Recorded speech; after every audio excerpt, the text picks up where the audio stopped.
It's time to pick a side. The border war is on the air with BG and TanMan.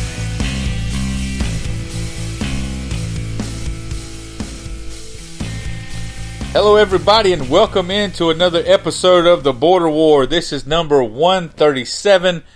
I am the TanMan and I am joined out of studio today by BG.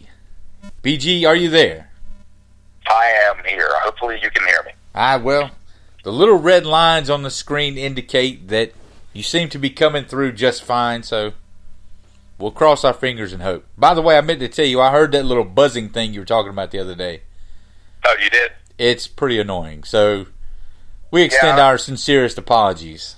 If you're listening to the show and there's a buzzing sound, we don't know what's causing it. Sometimes it's there, sometimes it's not. Yeah, I don't know what it is. We do everything the same every week. You can follow us on Twitter at The Border War. He is at BG_Border War. I am at Tar Heel TanMan. We are also on Facebook, YouTube, yada, yada, yada. Look, we got 45 minutes, BG. We're doing one episode this week. A lot of football to squeeze in here. Yeah. Let's skip the niceties. What do you say? Who are we starting with? We'll start with the Tar Heels. They had the first go-round. They played Friday night. BG, did you catch any of the Carolina-Wake Forest game?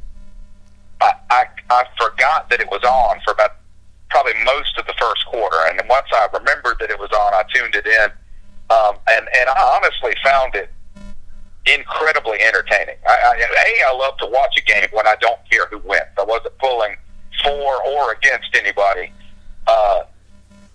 Just a really neat atmosphere up there on a Friday night. It felt like the crowd was about 50-50. Oh, we had. I think there were a lot of Carolina fans up there for sure. There were. I think one whole side of the place was North Carolina, and I don't know. You know, I think the long story short was that North Carolina they put themselves in a little bit too much of a hole this time. So the third time was not the charm.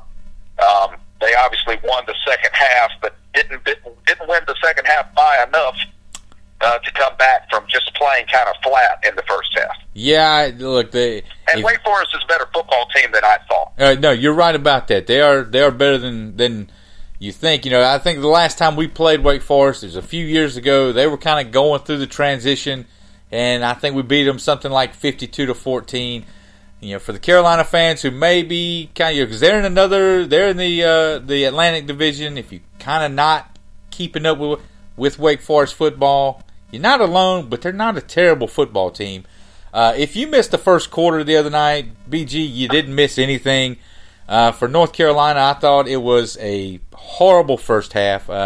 You look down, I did the math, 7 punts and a fumble in the first half, and it got so bad at one point that your boy, Jace Rutter, even got in for the last two series of the half. And I had some folks come to me and want to know kind of what happened. That kid from out west.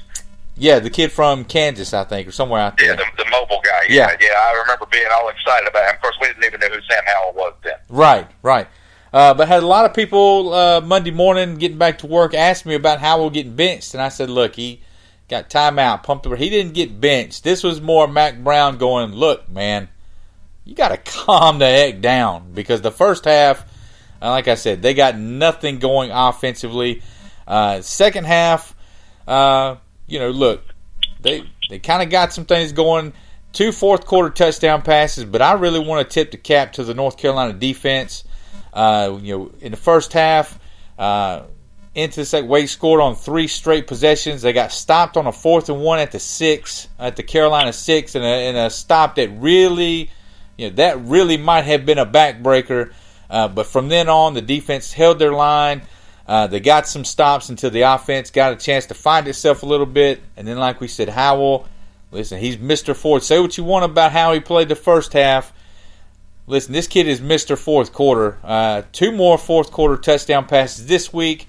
The last one was 6 minutes to go. Cut it to 3 points. Yeah, he only had 182 yards passing. And I mean, from what I can remember, almost every bit of that came in the fourth quarter. Pretty much. I mean, a large, because like I said, the first half, it was 3 plays and a punt, 3 plays and a punt, and then to the point that Mac Brown set him down. I'm not telling you anything you don't know, but he,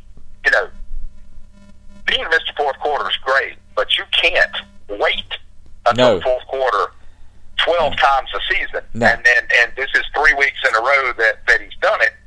Now, he wasn't as flat against South Carolina and Miami as he was against Wake, but it just cost you. I mean, it's a game. If there had been a fifth quarter, you'd have won. Well, if there, I feel 5 more minutes. Well, I was going to say if we had a few more minutes, I think we were on the way back down to score. You're right. He's got to find a way to kind of get over this slow start. They had a nice start against Miami, but basically from the second and third quarters and a little bit into the fourth quarter, that offense struggled there too. So you sit at 2-1. I thought there were some first game road jitters, something we'll talk about with your guys here in a few minutes coming up this week. But there were some first true road game jitters, I think. And on the defensive side, again, I really tip my cap because the defensive linemen that a lot of the NFL scouts were there to see, I think they said on the telecast there were like 13 scouts there. A lot of them there to see Jason Strobridge on the defensive line. He didn't play Friday night. And then, of course, Patrice Renee, the cornerback that tore his ACL against Miami, he was out. BG, I feel like looking ahead at our schedule, Virginia, I see Virginia Tech struggle with Furman. I'm not really even sure where a lot of those guys' heads are. I look at this schedule, and other than Clemson, maybe Virginia, but I think before we get to Virginia, they've got trips to Notre Dame at Miami, so they could be, we could think differently about them in a few weeks than we do now. But other than Clemson, I feel like each week we should be the better team if we play like we've shown that we're capable of playing. A record of 8-4 would be kind of a worst case scenario, honestly, at this point. Right. Not to say that North Carolina couldn't lose another game they should win, but obviously I'm giving them 3 of those or 2 of those because we know they're going to lose to Clemson. Right. But everybody else, I mean, even if you lose 2 of the games, you should probably win. You end up at 8-4 after a 2-win season. I don't know what else you could possibly be expecting. And the way I think about things, being a South Carolina fan, if I were you, I would already be worried about next year and what expectations are going to be, because we saw what happened with South Carolina when they won 9. It sort of felt like they backdoored into 9 wins.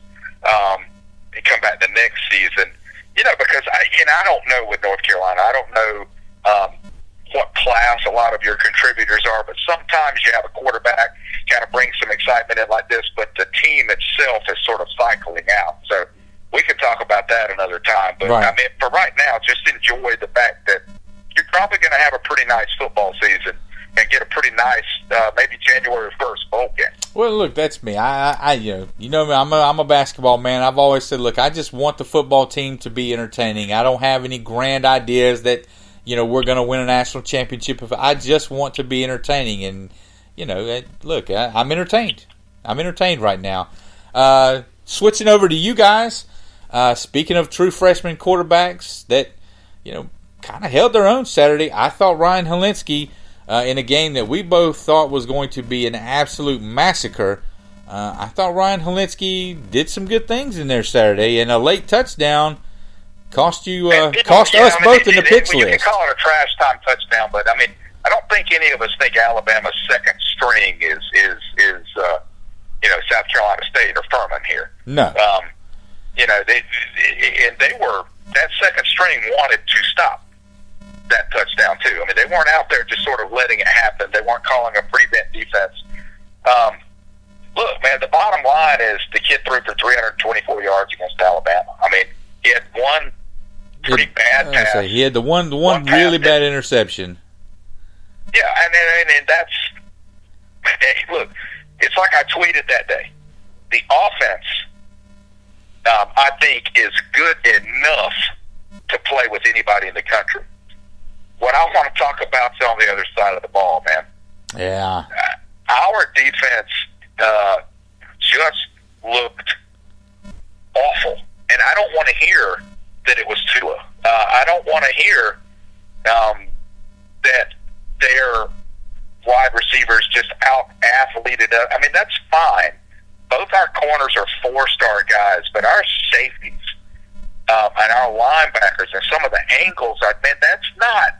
And I'm sick of watching Gamecock defenders dive shoulder first at guys' ankles, almost like they're trying to avoid contact. Man, wrap up. If you get knocked on your back, you get knocked on your back. But this is not the way that defense should be looking in Muschamp's fourth year, especially when he himself is personally coaching the defensive secondary. Well, and that might be, one of the things that is ultimately a deciding factor in whether or not he continues to be your head coach, be it this offseason or next offseason. Look, you're a defensive guy, and your defense continues to struggle. They've continued to make the same mistakes over and over again, the same tackling mistakes, tackling errors. And some of it is over and over. But when, like, I had one guy I responded to during the game on Twitter, and he's like, why are we playing zone when we played man-to-man the first two games? And I said, because he doesn't trust those guys, man. He knows Alabama's going to score every possession. What he's trying to do is make it 12-yard completions instead of, and even against the zone, it didn't work. They're still busting these ridiculously long slant routes, 85 yards to a touchdown, because our free safety and our strong safety just run straight towards the guy. When I was coaching fourth and fifth graders to tackle, we talked about angles, taking it sideways, running the guy toward the sideline. I mean, it's kind of mind-numbing at this point. I totally get being frustrated with it, but I think we also need to keep in mind that, look, Alabama has been doing exactly what they did to you guys, to basically everybody for the last 10 years. Like, that's okay, some of it. Listen, some of it they is had career highs on Saturday. They didn't have career highs against Duke. Tua didn't have a career day against Duke. He had a career day against South Carolina at our stadium. And anybody who's happy about that is out of their mind. Well, look, the defense didn't play well, and they were going to score. Listen, but some of the stuff I'm talking about is coaching, and it's correctable. Yeah, look, it doesn't matter who you're playing. They have, again, they've done that to everybody for 10 years now. But they did it to us more on Saturday than they've ever done it to anybody before. Duke, us. Okay, yeah, you guys gave the worst defensive effort in the history of Alabama football. Is that what I'm hearing? No, I'm saying that Tua threw for more yardage and more touchdowns on Saturday than he has in his career. That just is. Okay, but I mean, you're also talking about a sample size of like 15 times. What I'm saying is, I'm saying Alabama has scored on those same plays. They have done the same thing. They have put up the same amount of points. I mean, there was nothing special. There was nothing out of the ordinary from that. From someone who's not a South Carolina fan, I watched the game and I'm going, they're hanging around a lot better than I thought they would be. Just my opinion. Well, the good news is, I think that, Helinski,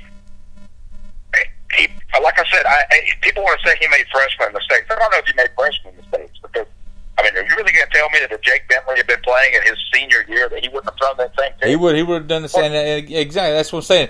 This game should not have had as good as game. Helinski's just a better quarterback. Yeah, no. I told you after watching the Charleston Southern game that I was just talking about the way the ball came off his hands, the way he could throw back against his body. It doesn't matter if you're not playing a defense at all. Arm talent is arm talent. And the kid, I think, has it in spades. When he gets his head straight this time next year and his reading defense is a lot better, I think this kid's going to put up some pretty big numbers in South Carolina. To me, but one thing that concerns me is who is he going to throw it to next year? But we can talk about that in the offseason because he really only has two targets right now. Well, he really only has two targets, and that's Brian Edwards and Shi Smith. One of them's leaving. Nick Muse obviously would have had a couple of big plays, dropped some passes. You can't blame the kid too much. He's only been in the offense for a week.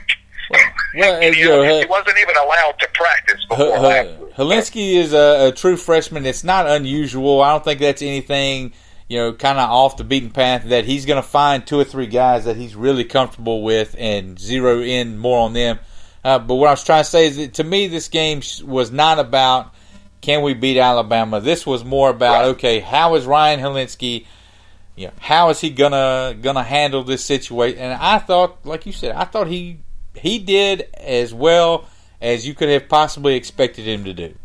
Now, this upcoming week, we'll talk about it when we get to our picks list. Making that first road trip, I think you could see, some struggles this week. Making that first road game, Missouri's a team that is a pretty good football team, and we'll see that when we get to talking about the spread, what everybody else kinds of thinks about them too. But I thought just for Saturday, look, if I'm a South Carolina fan, I'm not really that disappointed. In fact, I am more impressed. And you could say that real fans don't take moral victories. Come on, man. Let's be honest about that here. I think you said it would be 63-3 on the show last week. What is it? What was the final score? 45. 62-3 to be fair. What was the final score? 47-23. 47-23. I think that I said something, 41-14, and that, look, man, that's a win. Take it. You just you don't have very many. You don't have very many more that you can give away, but this wasn't one that you gave away. If you break it down by quarters, you've got 14-10, you've got 10-3, and you got 13-10, and then you've got that weird second quarter, which was 10-0 Alabama. But without getting into the refereeing calls, no. I'm just saying there were clearly two plays in the second quarter. We'll just say that we could have scored on, right? Well, look, you could say the same thing about North Carolina too, but listen, our guy, he could have gotten out of bounds and had 3 seconds and it wouldn't have been a problem. And I'm not going to put things like that on the referees. They miss calls both ways all game long, every game. It is what it is. But, a lot of people were kind of crucifying Muschamp for not calling a timeout, but like I tweeted out right at the, when Dowdle's knee was down or not down with 18 seconds in a running clock right before halftime. If the referee literally on the sideline told him he was down, don't challenge it. I think you'd be kind of crazy to call a timeout there and challenge it. Yeah. I mean, I don't know. I didn't even know that was a thing referees did. That seems kind of like not their job to say things like that. But it seems like that's kind of overstepping a bound a little bit. I thought he looked down. The pylon camera makes it look like maybe his knee, but in the live action, it sure looked like his knee hit the ground. Yeah. Well, it is, like I said, it is what it is. I don't think it was one that any South Carolina fan that had any sense was penciling a W beside on the piece of paper when the schedule came out. So I think you're in the same spot you were in this time last week. Moving on to the NFL, BG. Another Cowboys Redskins week is come and gone. Per the usual, another Cowboys victory. Sorry, buddy. Well, I mean, look, this isn't even a rivalry. I know. I mean, you gotta. Both sides kind of have to win a little bit. So I totally understand. This Redskins team is not. I don't want to say they're not trying to win games, but I don't think these guys care about their head coach. I think they know he's gone. His press conference on Monday or maybe Sunday night, I don't know when I watched it, but it was one of the worst question and answer sessions I've ever seen for a guy making money to coach football. Just excuses. We've got a lot of moving parts on defense. And I mean, look, he's not wrong. He's not wrong. Well, yeah, but every defense has that. You guys seem to have it a little more than other places, though. I'm not doing the whole giving Jay Gruden a break thing. I'm just saying that everything he says isn't wrong. All right. Here's what I'm saying. Let me just. If I had told you that Case Keenum, right, was going to be throwing it 70% completion rate with 5 touchdowns and no interceptions after 2 games, would you have guessed our record was going to be 0-2, knowing what you knew about our defense? I mean, you'd have probably been like, man, they're going to beat us. Well, no, because I thought that, in my opinion, hasn't changed despite, what a lot of people, want to knock as a scheduling quirk. I feel like Dallas is good enough to win the whole thing, and Philadelphia is really good too. Coming into the season, Philadelphia did not look as good this week. No, they certainly didn't. As they looked first but 2 weeks ago, you said coming into 2 weeks ago, if you'd have said that, I could say, yeah, I kind of could, because I feel like the two teams you played, are, for lack of a better term, I feel like they're better than you. But no, you're right. Well, Case Keenum is not the reason you're 0-2 for sure. And people keep throwing Haskins out there, and I get the idea. Look, Case Keenum is not going to be a long-term solution at quarterback. He's not going to be your quarterback next year. He's not. Yeah, he's not. And so, to me, this is just all about Gruden trying to lobby for, another season. I don't know, but they're not going to make the playoffs. No. Right? They're not at 0-2. Well, 0-2 in the division. Well, and you just saw the Giants sitting at 0-2. They just made the move earlier today, announcing that Daniel Jones is going to be the starter. Yeah, and I mean, and here's the thing. They probably would have made the move before camp was over if they didn't have a little bit more respect for Eli than that. Yeah. We don't have that situation. We don't have a two-time Super Bowl winning quarterback that's never played for anybody else in his life. We have Case Keenum. Hey, look, I don't. But here's the real thing, just sort of like I was talking about with South Carolina.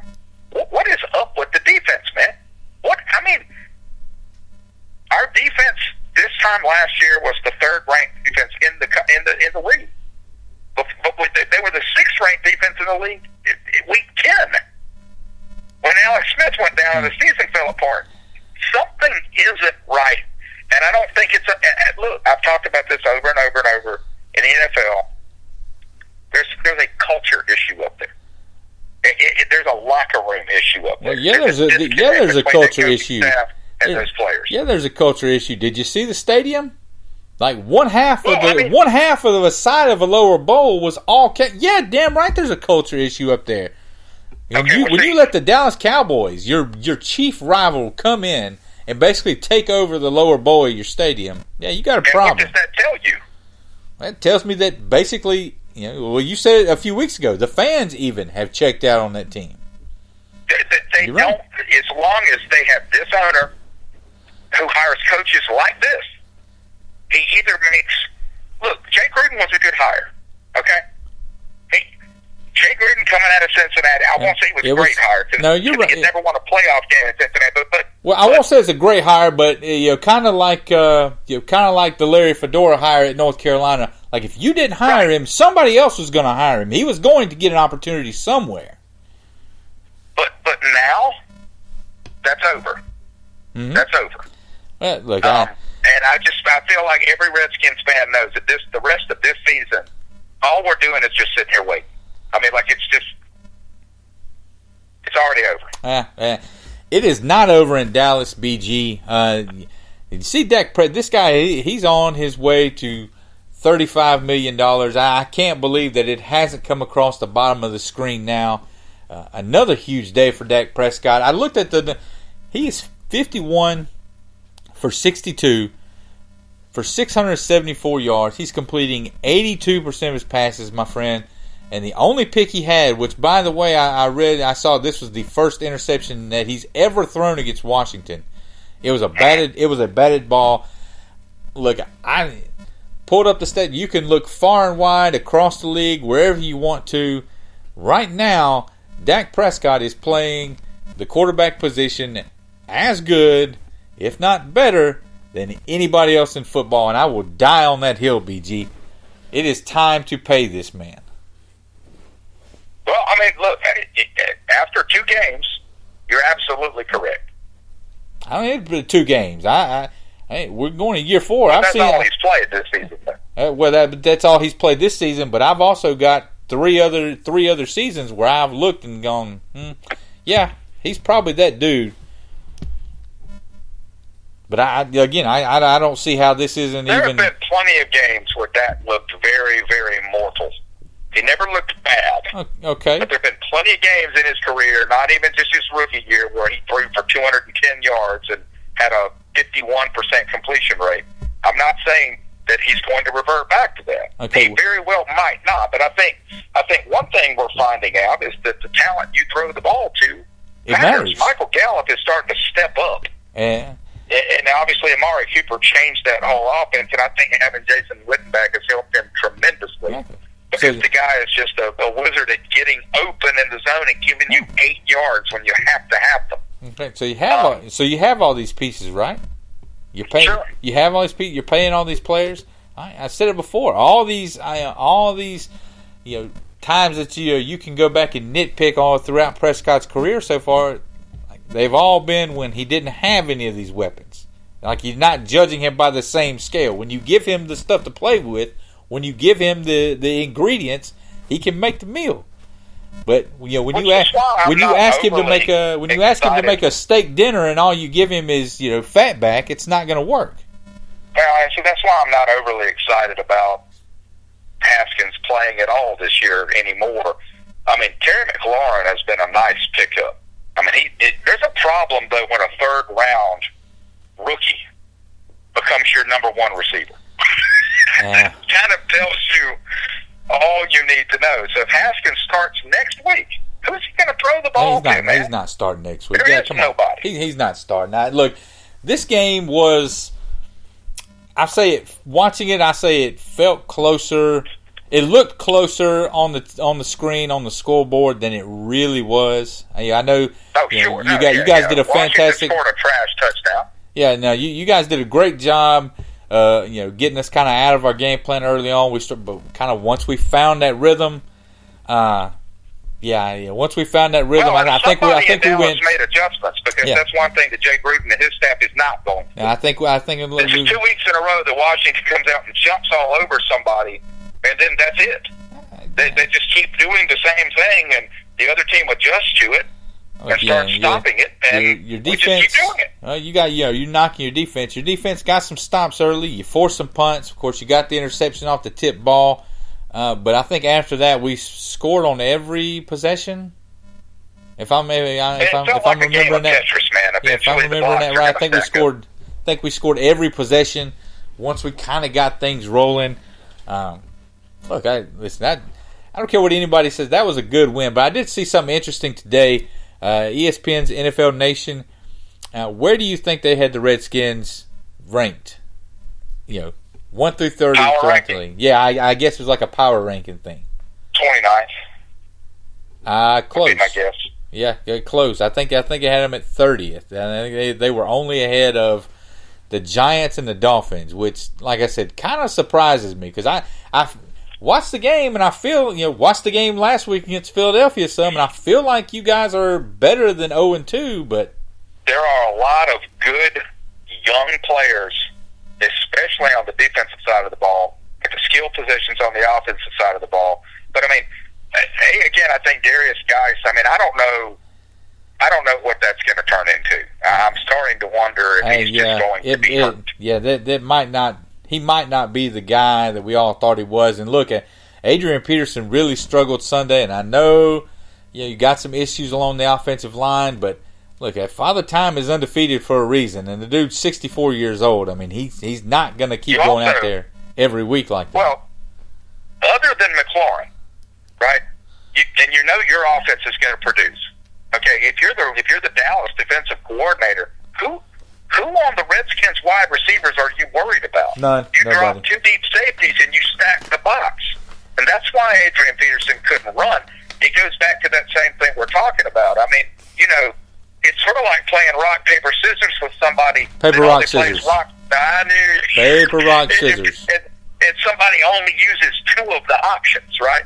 So you're not really playing. So if you're Dallas' defensive coordinator, man, I'm putting the free safety up. The strong safety up in the box. I'm putting 8 guys up there. I'm not going to let Adrian Peterson beat me. And Case Keenum, he had a good day. He almost threw for another 300 yards. Throws 2 touchdowns, no interceptions. But there's nobody to get the ball to. Yeah, Case Keenum is. No, look, Case Keenum is not. He's not the reason you're 0-2, but he's only gonna do so much for you. What I want to know is why. I think you're looking at the best he can be right now. What I want to know is that's why don't y'all stick a sock in Josh Norman and tell him to shut up? Because Dak says he got cooked over and over again. I was about to say, as soon as he goes into the tunnel, someone should have been standing there with a fire extinguisher, because that dude just got burnt all day long, and you're paying him $14 million on top of the $43 million that you're paying for guys who aren't even playing right now.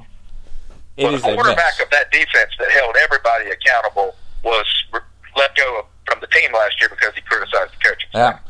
Speaking of quarterbacks, running soft practices, and do you think he was wrong? Nah, listen, I'm not saying he should have said it, but come on now. All right, five different ex-players criticize what goes on in that locker room and on those practices, and they're not all making this stuff up. That's all the time we have for the Redskins, BG. I know you got a lot to get off your chest.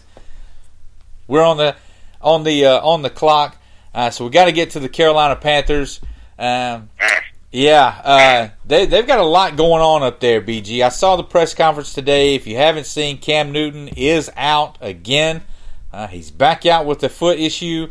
And what caught me watching this press conference, Ron Rivera standing up there, and one of the reporters asked him, had he been in for an MRI, and was just kind of trying to find out the status of the injury, and he kind of stood up there and folded his arms and said he didn't have any idea.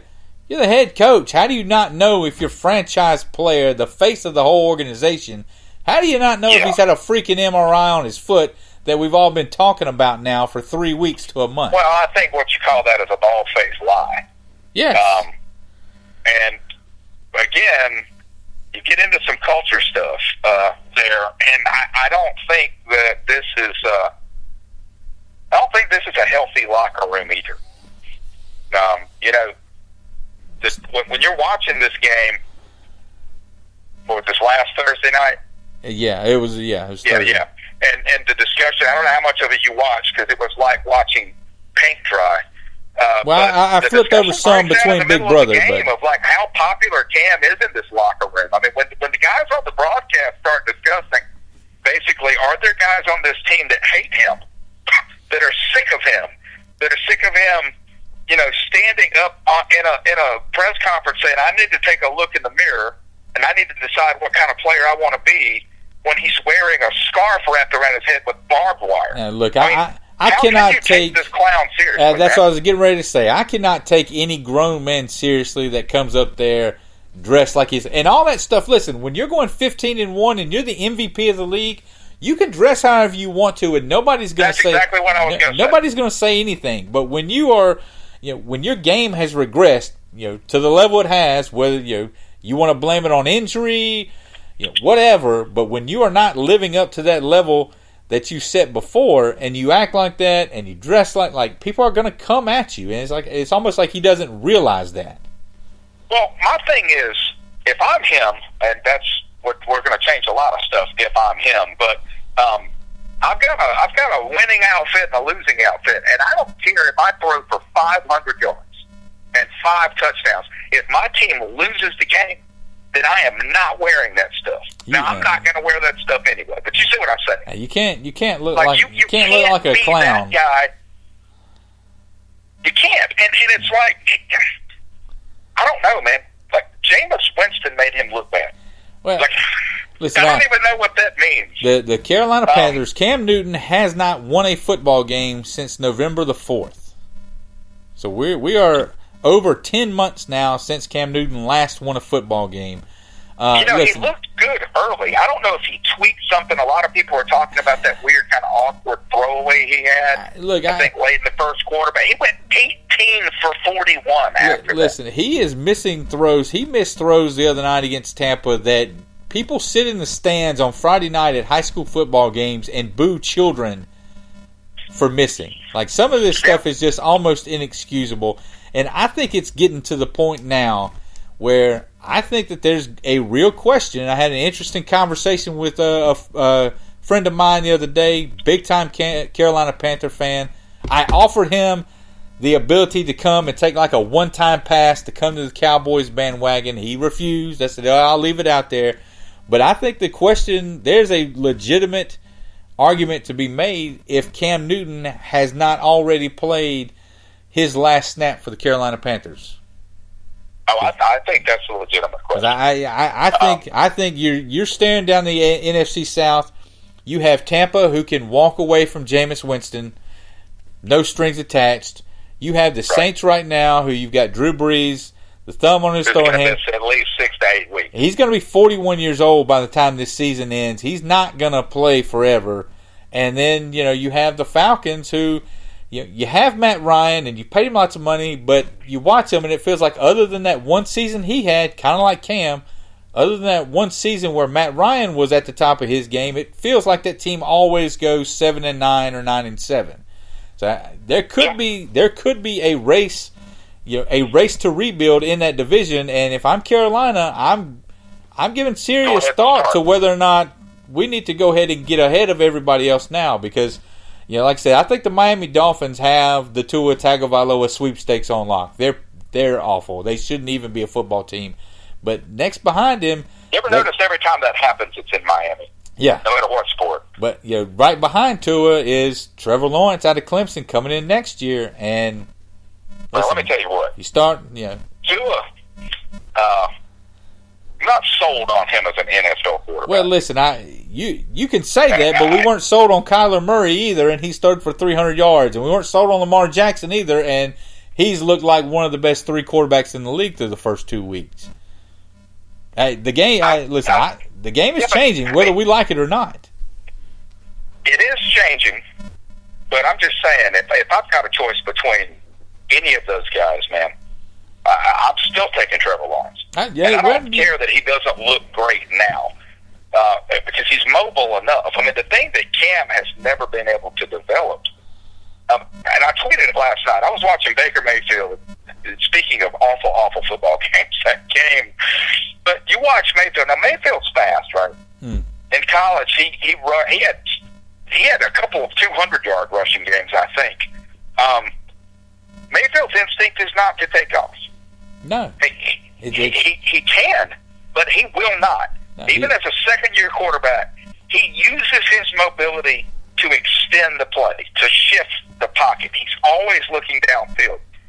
Cam has never developed a downfield passing game. Has he had games where he looked like it? Yeah. But consistently, no. And now that his legs are not able to bail him out, you have what's left, which is his top half, which is an average quarterback. Like I said, he's always been just painfully average throwing the ball. And I said last week, what makes him different is his running ability. If you take his running ability away, I think he's a bottom half of the league quarterback, and that's kind of coming to roost now. Look, to me, the line between Super Bowl contender and teams that are really good, like the line between the Patriots and the Chargers is really thin, and then you go down to that next level, and the line between really good teams and really bad teams to me is even thinner. And it just feels like 2015 aside, the whole Cam Newton era, they have kind of lived in this gray area, in this really extremely thin line between really bad and really good, and to me it looks like it's just finally caught up to them, and they are. I think they're in a world of hurt. They're in a world of hurt more than I think they will readily admit right now. I think there are a lot of teams where, I don't know, if you took the quarterbacks and you switched them and kept the rosters the same, that not a lot would change.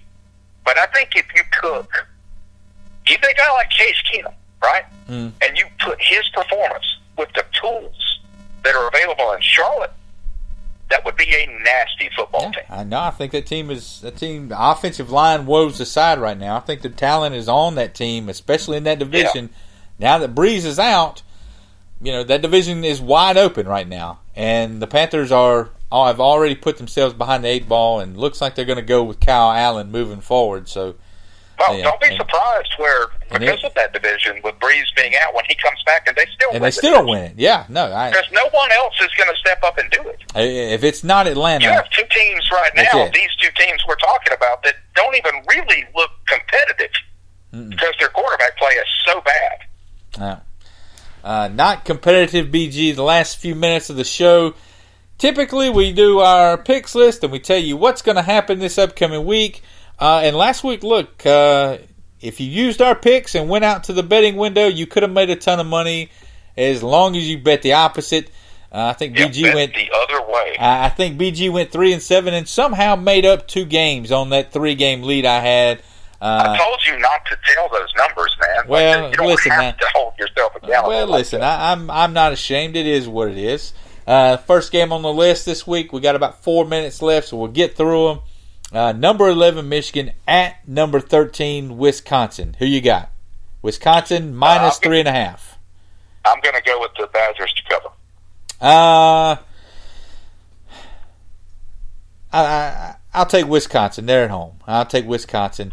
Second on the list, App State at UNC minus 3. The Tar Heels are going to get this win. They are going to bounce back at home against Mac Brown's former squad way back in the day, Appalachian State. Get some home cooking, erase that bad taste out of their mouth as they look ahead to Clemson in a couple weeks, which will probably not be quite as good. I think it'll be a touchdown game, but I do think North Carolina covers that. U of SC, here's the spread we mentioned earlier. The Gamecocks going to Columbia, Missouri to take on the Missouri Tigers. This is a number that jumped out at me, maybe more shocking than the one we'll talk about next even. Missouri, 9.5 point favorites over South Carolina. I think it's jumped to 11 on some spreads. Kelly Bryant he's the kind of quarterback that can give South Carolina trouble. I still think South Carolina wins outright, so I'm going to take them to cover the spread, clearly. I think Missouri wins. I think that this is the game that could decide South Carolina's season, which way they go. If they keep it, I absolutely agree with that. And you said it before the season. You nailed it. And if they're going to keep their head above water, they've got to have this game. I don't think they do. The atmosphere at a night game in Columbia next week versus Kentucky, whether you win or lose. Yeah, imagine how much that changes everything. Yeah, I don't think you get this one. I think Ryan Helinski does have some road struggles. I like the kid. I like the kid's it. He has it. But I think going on the road, first trip on the road, he's going to have some downs. I think you guys, I think you guys cover this spread because that's a big number that's getting bigger. But I think Missouri wins. Clemson, 41.5 point favorites over Charlotte. You had some, jaw dropping whenever I gave you these spreads earlier. When I initially saw it, but you're right. I'm going to go with the Tigers. Yeah, no, Clemson. They think it'll be 40. I don't think the Charlotte scores in this game. No, and Charlotte. They shouldn't have to go play Clemson to get a check. Clemson should just cut them a check just for being brave enough to pick up the freaking phone. I mean, Dabo Swinney tells those guys, listen, give me 2 quarters. You give me 2 quarters of being focused in and zoned in on this thing, and we're gonna, you're gonna sit the second half, and we're gonna have a fun night. But the Tigers cover 41.5 easily. Another one kind of raises your eyebrows. 2 top 10 teams. Number 7 Notre Dame. Between the hedges at number 3, Georgia. Georgia, 2 touchdowns, BG. Give me the dogs. I am not a Notre Dame, and to me, this shows you just how big the gap between the haves and the have-nots, if you're not in that circle in college football, is. I was going to say the same thing. It's a huge problem. Just like the A&M Clemson game illustrated, this is the same thing. There's just no parity left in college football. I agree with you. I think Georgia blows them out. All right, last minute. A historic spread in the NFL. The Miami Dolphins at Dallas. Dallas 21.5 point favorites. Cowboys cover this one, no problem. I'm looking for places to disagree with you, but that's not one of them. Ravens at Chiefs. Chiefs minus 7.5. I'm gonna go with the Chiefs on that one. I've been impressed with them so far. I'll take the Ravens to cover that 7.5 points. Panthers at Cardinals. Cardinals plus 3. Give me the Cardinals. I agree there, no question. Rams, Browns, Sunday night. Browns plus 2.5. BG, who you got? I'm going to go with Baker Mayfield and the Browns. I like the way, I think their first week was a little bit of a chemistry issue. I think they end up having a really good season. I'll take the Rams, give the points. And finally, the Bears at the Redskins. Redskins +4. I think this game ends up being that close. I'll go with the Redskins to keep it that close because